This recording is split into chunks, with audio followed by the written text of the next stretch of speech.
नमस्कार मंडळी, कसे आहात? अवघ्या महाराष्ट्राला खळखळून हसणारे पु ल देशपांडे यांची आज जयंती. त्यांचं मैत्रीविषयीचं लिखाण तुमच्यासमोर सादर करते. चला तर ऐकूया. मैत्री या सुंदर नात्यावर पु ल देशपांडे यांनी लिहिले, मैत्री एक सोपी व्याख्या आहे.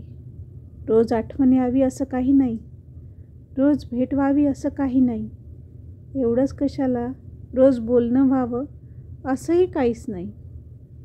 पण मी तुला विसरणार नाही ही झाली खात्री, आणि तुला याची जाणीव असणं ही झाली मैत्री. शेवटी काय हो, भेटी नाही झाल्या तरी गाठी बसणं महत्त्वाचं.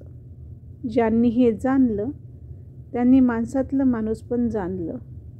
अशा सगळ्या मित्रांना माझ्या शुभेच्छा. ही नाती टिकवा आणि आयुष्याचा आनंद घ्या. धन्यवाद.